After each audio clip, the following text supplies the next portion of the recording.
बढ़ती हुई जनसंख्या के लिए भोजन बहुत आवश्यक है। ठीक है, बिना भोजन के कौन जिंदा रहेगा नहीं। भोजन कहाँ से आएगा? कृषि से। ठीक है, हम लोग पिछला बार चर्चा किए थे कि कृषि के अंतर्गत खेती बाड़ी, पशुपालन, मछली पालन इत्यादि सभी है। ठीक है, तो हमें जिंदा रहने के लिए भोजन तो चाहिए ही चाहिए, तो उसके लिए कृषि कार्य हर हाल में करना पड़ेगा। ठीक है, कृषि अब एक तरह से मान लीजिए तो जुआ भी होता है, हो गया तो ठीक है, ना तो नहीं होगा। ठीक है, तो कृषि के क्षेत्र में कई सारे विकास होना चाहिए जिससे कृषि के उत्पादन बढ़िया हो। समझे कि नहीं? तो चाहिए क्या कृषि के क्षेत्र में कार्य करने के लिए? सबसे पहला, लोगों को बिजली की सुविधा रहना चाहिए। ठीक है, ताकि सिंचाई हो सके कम लागत में। सड़क की सुविधा होनी चाहिए। ठीक है, पूंजी चाहिए, और फसल का जब उत्पादन हो जाता है तो उत्पादन के फलस्वरूप जब वो बेचे तो उचित मूल्य उसको मिल जाना चाहिए किसान भाई। ठीक है, तब किसान सक्सेस है। एक और चीज है कि कम जो है ब्याज दर पर किसानों को कर्ज भी मिलना चाहिए। कम ब्याज दर पर किसान को कर्ज भी मिलना चाहिए, और प्राकृतिक घटना होने के फलस्वरूप या किसी प्रकार से क्षति, अगर फसल की क्षति हो जाती है तब उसकी कर्ज माफ भी हो जाना चाहिए। क्योंकि किसान का किसान के जो है आय का दूसरा कोई स्रोत नहीं। ठीक ना?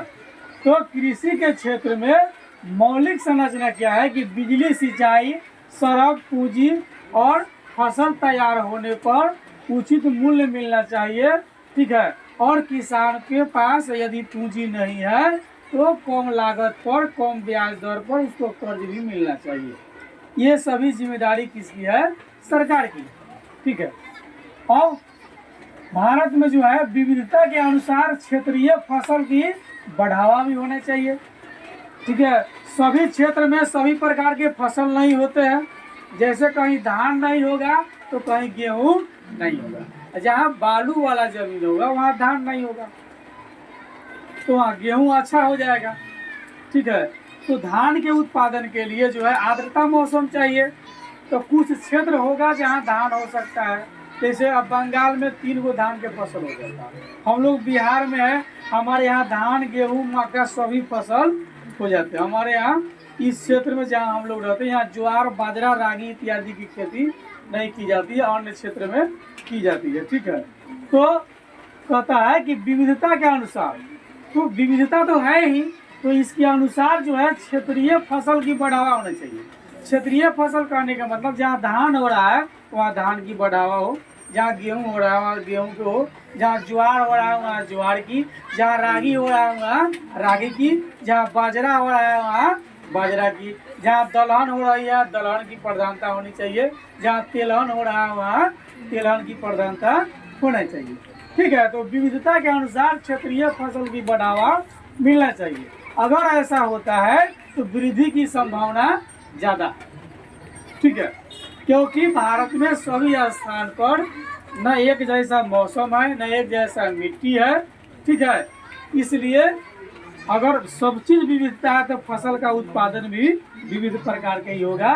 तो विविधता के अनुसार ही सरकार को ध्यान देना चाहिए। ठीक है, अगला है कि सतत पोषण के आधार पर खाद्यान्न उत्पादन में वृद्धि करना आवश्यक है। अगर सभी को पोषित करना है, सब अच्छा रहे, कोई भूख से नहीं मरे, सबको 2 वक्त की रोटी टाइम से मिल जाए, तो उसके आधार पर खाद्यान्न उत्पादन में वृद्धि करना हमारे लिए जरूरी है। और समस्या देखिए कि खाद्यान्न की उत्पादन करना हमारे लिए जरूरी है। ठीक है, अगर हम खाद्यान्न की उत्पादन नहीं करते हैं तो फिर क्या हो जाएगा? लोग भोजन के बगैर मर जाएगा, भूख से मर जाएगा। क्योंकि भारत में बढ़ती हुई जनसंख्या को खाद्य सुरक्षा की जरूरत है, इसलिए कृषि उत्पादन में वृद्धि जरूरी है, खाद्यान्न के उत्पादन में वृद्धि जरूरी है। ठीक है, वही दूसरी तरफ अब खूब पर्याप्त मात्रा में यदि हम खेत में खाद डालते हैं, रासायनिक खाद का उपयोग हम करते हैं, तो भूमि क्या हो जाएगा, न्यून हो जाएगा। खूब कीटनाशक दवाई, खूब कीटनाशी छीटेंगे, खूब रासायनिक खाद डालेंगे, तो भूमि हो जाएगा कमजोर, मतलब बंजर हो जाएगा। तो इधर उत्पादन भी बढ़ाना है, तो उत्पादन बढ़ाने के लिए करे से क्या करे, मतलब करे से क्या करे, हम उत्पादन बढ़ जाए, लोग कोनो भूखे भी ना मरे। तो उत्पादन बढ़ाने के लिए स्वाभाविक है कि रासायनिक खाद खूब डालेगा लोग, जैविक खाद तो डालता नहीं है, अल्प मात्रा में डालता है। तो अब खूब डालेगा तो भूमि निम्न हो जाएगा, तो एकेदारी हो जाएगा, जमीन क्या बंजर। अब इस समस्या के कौन उपाय होगा, इसका कौन उपाय, कोई वैकल्पिक दूसरा उपाय ढूंढा जाए कि क्या होगा भाई। क्योंकि जमीन जब बंजर हो जाएगा तो उस पर घास फूस भी विशेष नहीं उगेगा। तो हम अगर माल मवेशी भी रखते हैं, ठीक है, हम मवेशी का पालन जो है दूध और मांस उत्पादन के लिए करते हैं, ठीक है।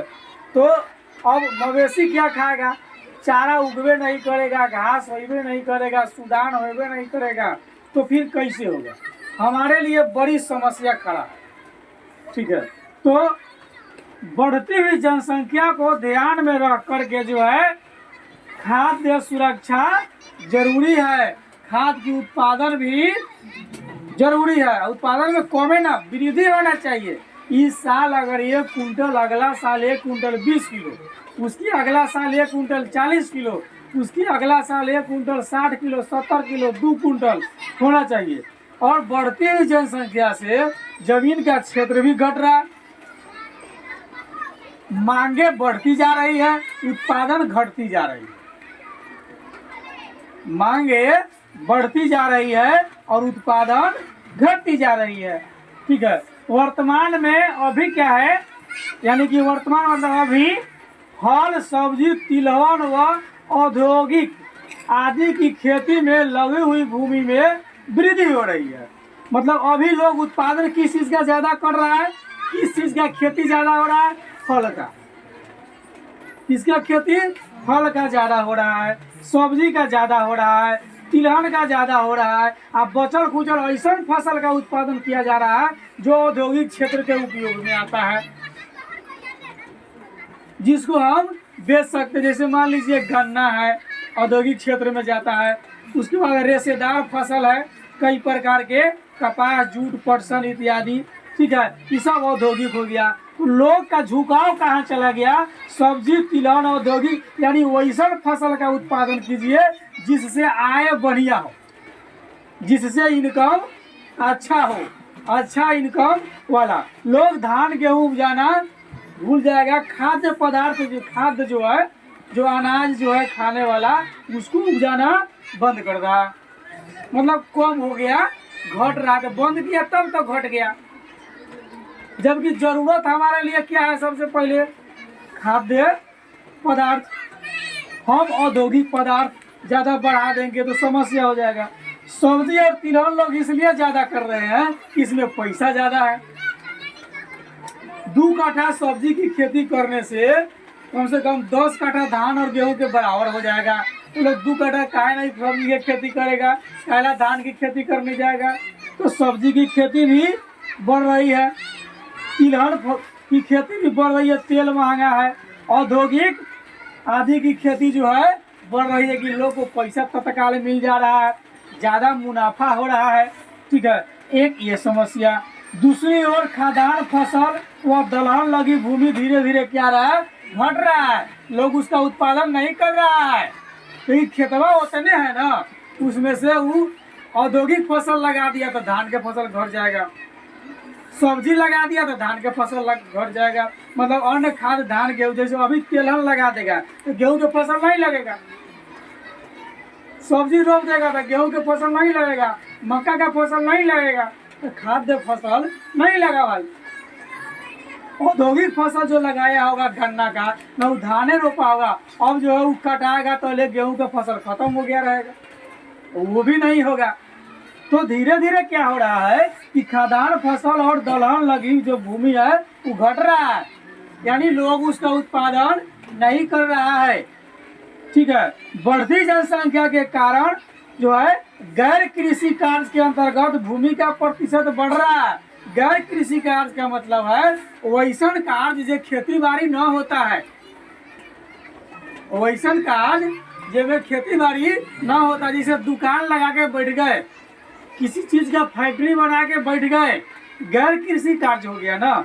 मशीन बैठा लिए, मिल, आटा चक्की, फ्लावर मिल, ठीक है, तो क्या गैर कृषि हो गया आपका।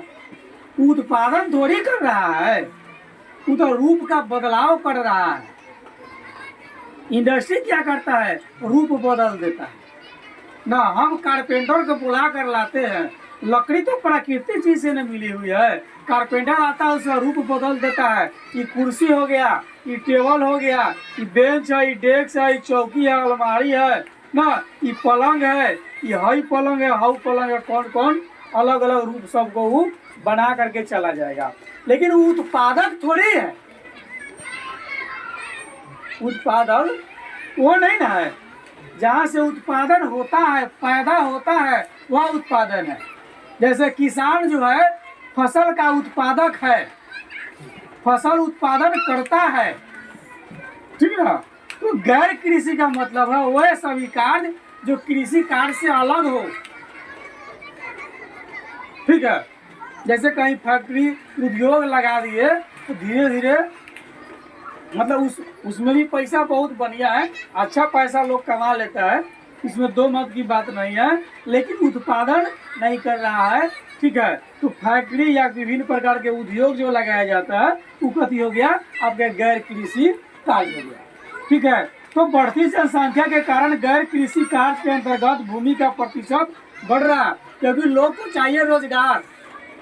लोग को क्या चाहिए, रोजगार। तो रोजगार किधर से आएगा, चांद से उतरेगा कि मंगल ग्रह से उतरेगा, पैदा तो यही करना पड़ेगा।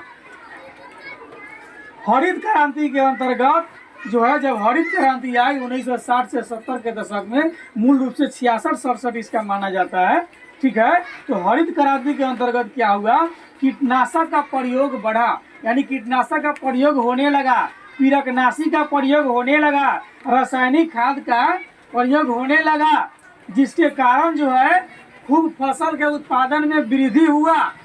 तो वृद्धि तो खैर हुआ, लेकिन उसके कारण मिट्टी जो है निम्नीकरण हो रहा है। हम खूब रासायनिक खाद डाले खेत में, खूब कीटनाशक, खूब कीटनाशी डाले जा रहे हैं, जिससे मिट्टी निम्नीकरण होता जा रहा है, मतलब मिट्टी कमजोर होता जा रहा है। तो स्थिति तो वही है। तो जब लोग शराब के नशे में होता है, ठीक है, तो बोलता ऐसे जैसे लगता है अमेरिका के राष्ट्रपति है।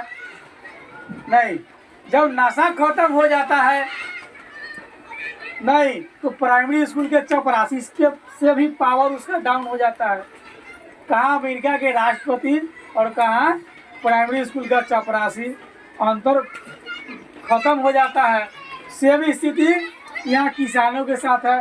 उत्पादन तो बढ़ाना है, तो बढ़ाने के लिए क्या करेंगे भाई, हम खेत में कीटनाशक दवाई का प्रयोग करेंगे, कीटनाशी का प्रयोग करेंगे, रासायनिक खाद का प्रयोग करेंगे। तो उससे क्या हो जाएगा, भूमि कमजोर हो जाएगा, धीरे धीरे भूमि की उपज घट जाएगी। और हम उत्पादन बढ़ाने के लिए धीरे धीरे रासायनिक खाद बढ़ाते जाएंगे। ये साल 2 किलो DAP, अगला साल 3 किलो मारेंगे। पड़ोसिया हमारा देख ले 4 किलो मार के चलाया ना, ओकरा बाद हम गए तो बस कट्ठा में 5 किलो पूरा के चले आए। बड़ी खुशी से डाले जा रहे हैं, ठीक है। इसे हो क्या रहा है, भूमि का निम्नीकरण करने का मतलब भूमि कमजोर हो रहा है, उपजाऊ भूमि खराब हो जाएगी। कितना खाद डालिएगा, ऐसे बढ़िया है जैविक खाद डालिए, कम में उपजेगा। तो भैया भाई, जब कम में उपजेगा तो बढ़ती हुई जनसंख्या की पूर्ति कैसे होगी, क्योंकि हम 2 हमारे 18 है। तो समस्या का निदान होना चाहिए। तो फिर रासायनिक खाद डालेंगे, और जब फिर डालेंगे तो भूमि उबजते उबजते साफ हो जाएगा, चौपट। क्या हो जाएगा? चौपट। ठीक ना। जैसे देहात में देखिएगा कुछ किसान होते हैं, बैल को खिलाएगा नहीं, जोतता रहेगा नहीं, सुबह से लेके शाम तक जोतता रहेगा। शाम को जब बैल थक जाएगा, किसी तरह चलाते चलाते जब बैल एक बार गिर गया, हो सकता है बैल ऊपर चल जाएगा बिना टिकट का। वही किसान लोग का है। लोग जो है खेत में क्या कर रहे हैं, फसल की वृद्धि के लिए कीटनाशक, कीटनाशी, रासायनिक खाद पर्याप्त मात्रा में डाले जा रहा है। ठीक है, इससे क्या हो जाएगा? भूमि का निम्नीकरण। अब देखिए देश के साथ समस्या है कि नहीं है? बढ़ती हुई जनसंख्या को भोजन चाहिए। भोजन के लिए फसल की उत्पादन पर्याप्त होना चाहिए, यानी उत्पादन में वृद्धि भी होना चाहिए। तो वृद्धि के लिए हम नया तकनीक का उपयोग करेंगे। खेत में कीटनाशक मतलब जहर डालेंगे, रासायनिक खाद डालेंगे, जिससे मिट्टी की ह्यूमस धीरे धीरे समाप्त हो जाएगी, उसमें के बहुत सारी बैक्टीरिया खत्म हो जाएगी। क्या? तो मिट्टी उपजना ही बंद कर देगा। तो फिर हमारा एक दिन क्या होगा? तो इधर बढ़ाना भी है, वृद्धि भी करना है, और मिट्टी भी कमजोर नहीं होना चाहिए। इसका वैकल्पिक रास्ता दूसरा कौन है? बिना खैले पीले मोटाए के बाद, बिना खैले पीले मोटा जाए के बाद हो जाए ना हो। तो समस्या है कि ना देश के लिए, ये बहुत बड़ी समस्या है। ठीक है। और उसके बाद अगली आगे देखिए, लोग सिंचाई खूब करेगा। अभी तो दवा के बारे में देख रहे थे। लोग जो है जिसके पास साधन हो जाएगा, सिंचाई खूब करेगा, तो सिंचाई से जलाक्रांतता व लवणता की समस्या हो जाएगी। मतलब खेत में अधिक मात्रा में पानी पटाने की प्रक्रिया को हम क्या कहते हैं? जलाक्रांतता। खेत की लवणता खत्म हो जाएगी। ठीक है। अब जब सुविधा होगा तो खूब पानी पटाएंगे, मोटर टिप के छोड़ देंगे, पाटत रहे। 30 रुपये काठा चलत बा, जा पाइप बिछा ली है तू पटा ली, जितना पाट जाओ। पटावे वाला सोचेगा 30 रुपये काठा देना है, एकदम अड़िया उठाओ पटा लेना है। ओकरा जोरो जोरो पड़ोसियों के पाट जाएगा, उससे जाएगा कहो पैसा कथी के। हम कहले वाली हमारे गेहूँ पटावे ला, कहाँ पटैल? हमारे गेहूँ पूरा पियर हो गया, पैसे लेबो तोरा से, हम बिना कहले गेहूँ पटा दे रहा, डबल फायदा हो जाएगा उसको। ठीक है। तो अत्यधिक सिंचाई से जलाक्रांतता व लवणता की समस्या हो जाएगी।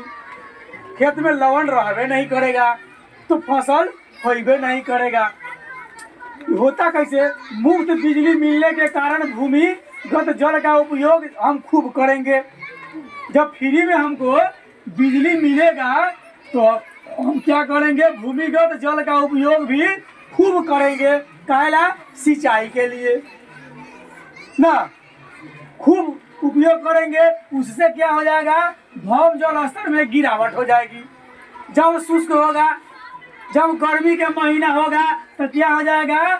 पीने वाले नल और चापाकल में पानी आना बंद हो जाएगा। अच्छा, फसल के उत्पादन के लिए बिना सिंचाई के होगा नहीं।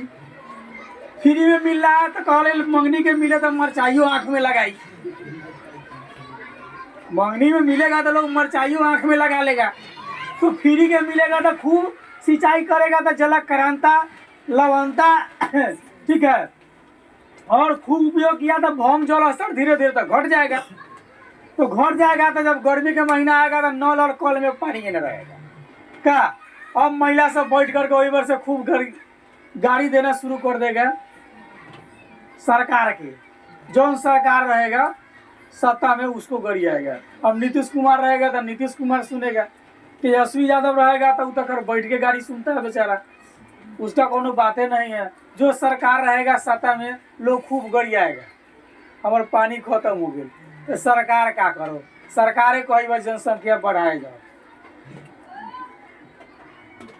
का वर्तमान उप मुख्यमंत्री बउओ 7 भाई बहन बा, 2 भाई 5 बहन। 7 या 9, लगभग 9 है कि शायद 7 है। अब उनके यहाँ कोई कहेगा कि भाई जनसंख्या नियंत्रण होना चाहिए, क्या भागता है कि नहीं भागता है? हम 2 हमारे साथ कुल मिला के 9 हो गए। चलिए, तो मुफ्त जब बिजली मिलेगा जिसके कारण भूमिगत जल का लोग खूब उपयोग करेगा सिंचाई के लिए, उससे क्या हो जाएगा कि भौम जल स्तर में गिरावट हो जाएगी। और जब गर्मी के महीना आएगा, जैसे इस साल हुआ था, बहुत लोग के नल में पानी आना बंद, कल में पानी आना बंद, लोग त्राहिमाम हो गया था। तो इधर फसल के उत्पादन में वृद्धि भी करना है क्योंकि जनसंख्या बढ़ रही है, लोग भूखे नहीं मरना चाहिए। ठीक है, हम खेत में खूब जहर डालेंगे, खूब रासायनिक खाद डालेंगे, बिजली फ्री में मिल रहा है सरकार के द्वारा, खूब पानी पटाएंगे उबीच के। हाँ, बस हो जाएगा गर्मी के महीने में भौम जल स्तर डाउन। अब वो बोला पानी ला त्राहिमाम करेंगे क्योंकि 700 ml मिलता है 20 रुपया में। ठीक है, तो चालाक दुकानदार रहेगा तो पहले गर्मी के महीना में खरीद के स्टॉक कर लेगा, क्योंकि वो तो बुझ रहा है कि जब गर्मी आएगा तो पनिया फिर घटेगा, वो स्टॉक करके रखले रहेगा। अब 20 रुपया के बोतल कहेगा 40 रुपया में लेवा तला ना तो घस कर भी खाली करो, जल्दी हटा। क्या लोग 20 के 40 दे के जाएगा क्योंकि पानी तो पीना है। ठीक है, तो एक ये भी समस्या है। इसमें क्या है कि छोटे व सीमांत किसान खेती छोड़ने पर मजबूर हो जाएंगे जब उसके पास, छोटे जो किसान है उसके पास पर्याप्त पूंजी नहीं है, बैंक उसको लोन देता नहीं है। छोटा और जो सीमांत किसान है उसको बैंक से जल्दी लोन भी नहीं मिलता है। ठीक है, अब पानी आना अगर बंद हो जाएगा तो वो पिएगा कि खेती करेगा, बहुत सारी समस्या हो जाएगी। एक चक्कर में वो खेती करना भी बंद कर देगा, कहेगा अब खेती मत करो। वो बाल बच्चा के कहेगा हर दिन रे बहू खूब निमन से पढ़ लिख ला, बढ़िया ऑफिसर बन जाइया, जहाँ रहा A1 के बंगला, गाड़ी, नौकर चाकर सब मिली तोरा के। ठीक है, यदि आप अधिकारी बन जाते हैं, ठीक है, तो आपका गाड़ी भी पोछने वाला नौकर रहेगा, हाँकने वाला नौकर रहेगा, फ्री में गवर्नमेंट के द्वारा आपको बिल्डिंग मुहैया कराई जाएगी, उसमें आराम से रहिए, नौकर चाकर गेट पर देखने उखने वाला सब रहेगा आपको। ठीक है, आपसे किसी को मिलना होगा तो आप अपॉइंटमेंट लेकर आएगा, वो आकर के पहले गेटमैन से बोलेगा कि हमको सर से मिलना है, गेटमैन आएगा दूसरे गेटमैन को बोलेगा कि सर से कोई मिलने आएगा, मतलब आया है, दूसरा गेटमैन सर के पास जाएगा, बोलेगा सर कोई आपसे मिलना चाहता है, आप अपॉइंटमेंट दीजिएगा तब मिलेगा। तो जो अच्छे जो लोग हैं वो कहते हैं बेटा पढ़ लो, इतना पढ़ो कि कोई अधिकारी बन जाओ और जिंदगी आराम से कट जाएगी। ठीक है, मतलब तुम हमारे जैसा किसान मत बनो, क्योंकि देश में अधिकतम छोटे और सीमांत किसान है, बड़े किसान बहुत अल्प मात्रा में है। तो जो समझदार लोग हैं, कुछ एजुकेटेड होंगे, वो कहते हैं कि बेटा खेती बाड़ी के चक्कर में मत पड़ियो, खेती क्या है, जुआ है। ठीक है, जिस तरह जुआ में महाभारत में आप देखिएगा, जुआ के कारण कौन पराजित हो गया, पांडव, शकुनी मामा के चक्कर में। ठीक है, तो जुआ में आप जीत भी सकते हैं और हार भी सकते हैं, लेकिन जुआ खेलने जाइए तो ज्यादा उम्मीद ये रख के जाइए कि हम हारिए के आएंगे, क्योंकि आपसे बढ़िया जो है प्लेयर वहां बैठल है जो आपको जीतने देगा नहीं। तो इसलिए जो समझदार लोग है कहता है कि बेटा इतना पढ़ो कि खेती बाड़ी के चक्कर में पढ़ना न पड़े, तुम्हारा जीवन पूरा गैर कृषि कार्य में ही गुजर जाए, वही में ज्यादा पैसा है। ठीक है, अब आप खेती बाड़ी करके फॉर्चूनर से ना चलिएगा। ठीक है, आपको उसके लिए बढ़िया पोस्ट पर जाना होगा, यानी IPS की तैयारी कीजिए, IAS की तैयारी कीजिए और भविष्य में अच्छा बनिए और बिना तनख्वाह के नौकर चाकर बंगला गाड़ी सब मिलेगा। तो किसान बन के अपना से वो नौकरों न रहेगा आप, अब बंगला तो बनबे नहीं करेगा। आज सर्दी, कल खांसी, परसों बुखार, परसों बेटिया बीमार, परसों बेटवा बीमार ना, और नाती पोता है तब का वो बीमार, यही झेले झेले आपका बुढ़ौती चला जाएगा। मरने के वक्त तक सोचिए कि पता ना कौन सा जिंदगी में हम आ गए। ठीक है। तो बड़े किसान गहरे नलकूप की व्यवस्था कर लेगा और सुखी रहेगा। छोटा किसान के पैसा नहीं है इसलिए वो दुखी रहेगा। समझे? पैसा बड़ा इंपॉर्टेंट चीज होता है, क्योंकि पैसा बोलता है। पैसा इज पावर। ठीक है, पैसा आपका वैल्यू रखता है। बिना पैसा के नो बेवैल्यू है, और पैसा है तो वैल्यू वाला। बुर्बकों के पैसा हो जाएगा तो वो चालाक है, और चालाकों के पैसा न रहेगा तो वो बुर्बक है। ठीक है। और अर्थव्यवस्था इतना आसान नहीं है कि आप जल्दी पैसा वाला हो जाइएगा। इसलिए ये वो पीढ़ी आपके लिए कुर्बान होगा तब आप जाकर के ऑफिसर बनिएगा। डायरेक्ट संभव नहीं है, एगो पीढ़ी के कुर्बानी देना होगा आपके ऊपर, तब जाकर के आप ऑफिसर बन सकते हैं। वो पेट काट करके आपको पढ़ाएगा लिखाएगा तब आप ऑफिसर बनिएगा। और वो दाल रोटी मुर्गा दारू मछली चल रहा है और सोचेगा बेटवा हमारा IAS बन जाए, वो चपरासी नहीं बनेगा।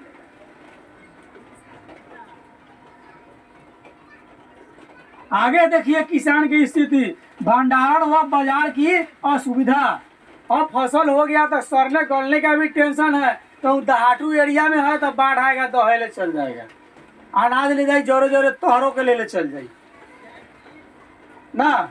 वो दहाता रहा उन्हें बबुआ दहाता, बबुआ चिल्लाता है, एने से पापा चिल्लाता है, बीच में दहात जाता रहा। और बहुत सारी समस्या है, क्योंकि भंडारण के लिए सामान्य नमी की आवश्यकता चाहिए।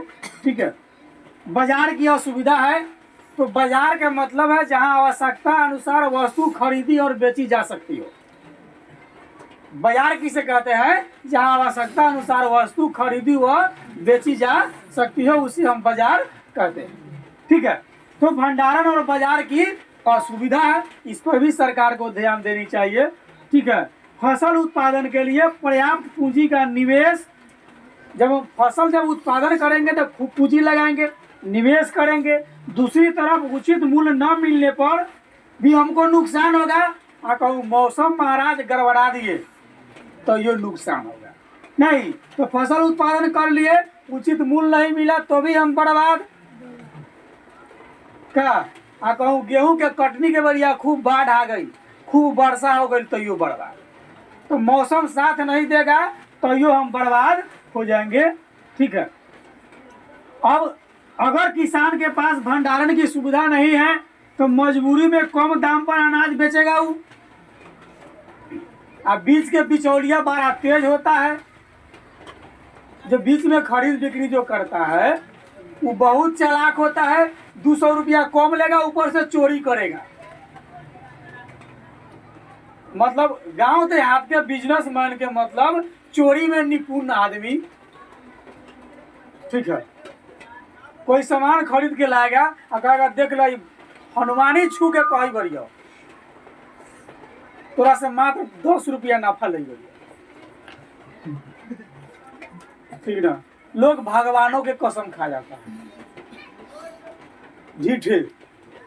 भगवान कहता चल तू हमारा यहाँ हुआ हिसाब लगा जाइए कि पहले चित्रगुप्त के ग्रामीण डायरी सब पर लिख के रखो था कि अब यहाँ आने वाला है सचिन तेंदुलकर। बड़ा झूठ बोल रहे अपना जिंदगी में। क्या अतः यह आवश्यक है कि सरकार की सुरक्षा, मतलब जरूरी है कि किसानों की सुरक्षा सरकार द्वारा की जाए। जब फसल बर्बाद हो तो सरकार किसानों की मदद करे। ठीक है। देश में सबसे ज्यादा यदि आरक्षण मिलना चाहिए तो किसानों को मिलना चाहिए। जो गरीब किसान है उसको ज्यादा मदद मिलना चाहिए। यहाँ तो जातिवाद इत्यादि पर आरक्षण की बात है संवैधानिक दृष्टि से, लेकिन जैसा हम लोगों का मानना है कि आरक्षण जो है गरीब वर्ग को दिया जाना चाहिए, और गरीब सभी जाति सभी समुदाय में पाए जाते हैं। ठीक है। इसका जो है कुछ चालाक लोग लाभ उठाता है, कमजोर लोग लाभ नहीं उठा पाता है। ठीक है। इसलिए संविधान में एक संशोधन हो जाना चाहिए, ठीक है, कि जो समाज का कमजोर लोग है उसको आरक्षण दिया जाएगा, जो कमजोर लोग नहीं है उसको नहीं दिया जाएगा, ठीक है। यानी कि लोग की आर्थिक स्थिति के अनुसार आरक्षण दिया जाना ज़्यादा उचित, मतलब कि हम लोग को समझ में आता है। आगे हम लोग देखते हैं अयोग्य कृषि क्षेत्र में। अब जहाँ अयोग्य कृषि क्षेत्र है मतलब जहाँ खेती बाड़ी बढ़िया से नहीं हो पाता है, ठीक है, तो शुष्क कृषि क्षेत्र होगा। कृषि क्षेत्र में देखिएगा शुष्क कृषि क्षेत्र, आर्द्र कृषि क्षेत्र, जहाँ 75 सेंटीमीटर से कम वर्षा होती है शुष्क कृषि क्षेत्र, जहाँ 75 सेंटीमीटर से ज़्यादा होती है आर्द्र कृषि क्षेत्र कहलाती है। तो शुष्क कृषि क्षेत्र में फसल की उत्पादन कम होती है। यदि कोनो बाढ़ वाला इलाका है तो फसल दहाइए जाएगा, ठीक है। और निम्न भूमि है, भूमियाँ उपजाऊ नहीं है, तो फिर वहाँ भी फसल का उत्पादन नहीं होगा। तो वहाँ वाले लोग को जीने के लिए क्या करना होगा भाई, ठीक है, तो वहाँ वाले लोग क्या करेंगे, पशुपालन व दुग्ध उत्पादन करेंगे। पशुपालन करेंगे और दूध की उत्पादन करेंगे। पशुपालन से दो चीजें हमको मिलेगी, एक मांस भी मिलेगा, बकरा बकरी को काट के खाएगा लोग, मुर्गा मुर्गी को काट के खाएगा लोग ना। तो पशुपालन यदि हम करते हैं तो क्या होगा कि हमको दूध, मांस, अंडा मिलेगा। अंडा में अकेले 13% प्रोटीन होता है, याद रखिएगा। पूरा मुर्गी खा जाइएगा तो 18% प्रोटीन मिलेगा, और एगो अंडा खा जाइएगा तो 13% प्रोटीन मिलेगा।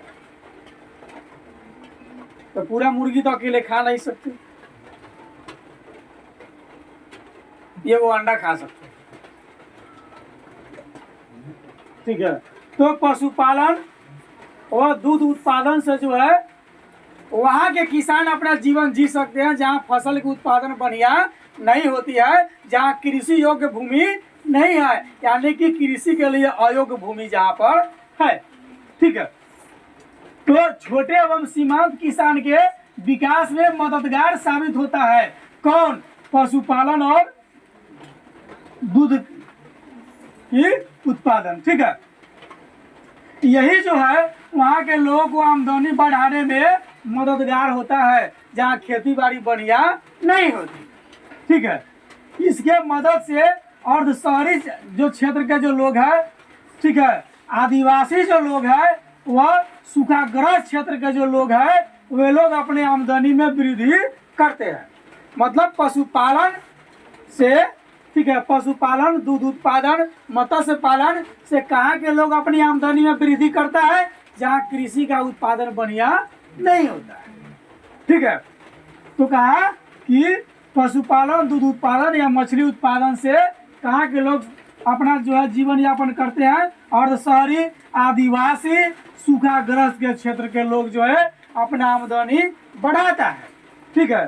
भारत में विश्व का सबसे अधिक पशुधन है। पूरे दुनिया में सबसे ज्यादा अगर पशु है तो कहाँ है, भारत में। पूरे दुनिया में, पूरे दुनिया में सबसे ज्यादा पशु कहाँ है, भारत में है, ठीक है। यहाँ विश्व का 57% भैंस रहता है। पूरे विश्व में जितना मवेशी है उसका 57% अकेले भारत में है, और में पूरा देश है, ठीक है।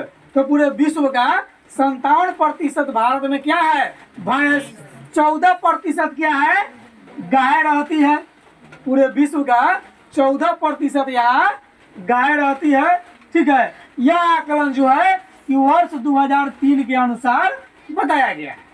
वर्ष 2003 के अनुसार ही यह आकलन दिया गया है कि पूरे विश्व की अगर बात करते हैं पशुधन की मामला में, तो पूरे विश्व की अपेक्षा भारत में 57% भैंस, 14% गाय की जनसंख्या है वर्ष 2003 के अनुसार, ठीक है। ऑपरेशन फ्लड माने दूध उत्पादन, व्हाइट क्रांति, उजला क्रांति, श्वेत क्रांति, ऑपरेशन फ्लड, उजला क्रांति, एक एक बात है। ठीक है, तो ऑपरेशन फ्लड के द्वारा देश में दूध उत्पादन में काफी वृद्धि लाई गई है। ठीक है, और सहकारी तंत्र की मदद से, ठीक है, सहकारी समिति की मदद से जो है उजाला क्रांति लाया गया है, यानी ऑपरेशन फ्लड, श्वेत क्रांति या उजाला क्रांति जो कह लीजिए लाया गया है। किसके मदद से? सहकारी शासन की मदद से, यानी सहकारी तंत्र की मदद से। बिहार में सुधा दूध सहकारी समिति उजला क्रांति में कार्यरत है। बिहार में ना सुधा डेयरी, बिहार में क्या है? सुधा डेयरी, जो गांव गांव क्षेत्र क्षेत्र में सुधा डेयरी चलता है। तो बिहार में कौन है? सुधा दुग्ध सहकारी समिति उजला क्रांति में और उजाला क्रांति में काम कर रही है। ठीक है, आगे है कि अब बागानी कृषि के क्षेत्र में जो है बहुत सारे कार्य हो रहे हैं। उस क्षेत्र में स्वयं सहायता समूह के महिला मिल करके पौधे लगाती है। वो लोग को पौधा मिलता है कि जाइए लगाइए, खुद लगाइए, और गांव जहाँ रहते हैं वहाँ भी पौधे लगाइए, क्योंकि पौधे बहुत जरूरी है। पौधे खत्म हो जाएंगे तो ऑक्सीजन समाप्त हो जाएगा, इसलिए ऑक्सीजन को बरकरार रखने के लिए पौधा लगाना जरूरी है। ऑक्सीजन खत्म तो हम सब लोग खत्म। वायु में ऑक्सीजन कितना प्रतिशत?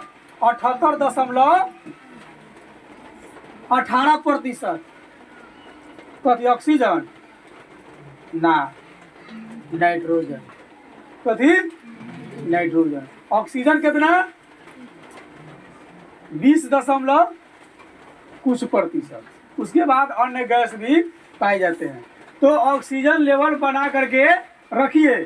ठीक है, तो स्वयं सेवक मतलब कि स्वयं सहायता समूह के महिला द्वारा व अन्य स्वयं सेवी संगठन के द्वारा जो है पेड़ पौधे पर ज्यादा जोर दिया जाता है कि पेड़ पौधा पर्याप्त मात्रा में रहे, पेड़ पौधा पर्याप्त मात्रा में आप लगाइए।